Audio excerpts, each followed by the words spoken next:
અહીંયા હું પરેશભાઈ આપણે કુંભણિયા ખાવા આવ્યા. ઓહો, અહીંયા નીકળ્યા ભજીયા થોડા છે, અહીંયા તો બધી જમાવટ છે. આ તો બહુ ગરમ છે ભાઈ, નીચે મૂકી દી. એ તો આ ભાઈ વણેલા ગાંઠિયા બનાવતા લાગે. આ હું છે બધું પાંગડી દેખું. આજ કુંભણિયા બનાવો બનાવો સાખી આગળ. ખજૂરના ભજીયા મળે, બોલો જો. એટલે ભાઈ એક પુડલે તો 5 જણા ધરાવી તો તમે પુડલો બનાવી દો. પરેશભાઈ તમે મગાવો નહીં, નકર પેટમાં ઉંદેડા બોલે. એટલે આવ્યું તો છે કઈ કામ. પટ્ટી ભજીયા છે ને ગોટા છે. હા તો મરચાની રીંગ છે ભાઈ. એટલે ચટણી તો ભરો પરેશભાઈ પેલા. ખજૂર આમલી છે. આ તો ઓલી ભજીયાની ગોંગડ લાગે.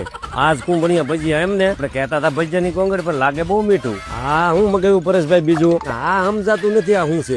આ તો રતાળાની પૂરી હોય એવું લાગે. વાંધો નહીં આવે, ભેગું થઈ જાય. આ ટમેટા પૂરી ની ટ્રાય કરી. ગાંઠિયા ને આ તમે જલેબી તમારી પાસે કેમ મૂકી રાખી? મારી પાસે બતાવો તો ખરા. આ બટેકાની ચીપ છે. આ લાવો ની ટ્રાય કરીએ કેવું લાંબુ થાય. ગાંઠિયા તમે શાકો તો ખરા, પોસા રૂ જેખા છે. બોપિયાનો સંભારવામાં નાખ. સાસ લ્યો મહેમાન, સાસ બહુ સારી છે. આખા મરચાની જમાવટ ભાઈ. થોડું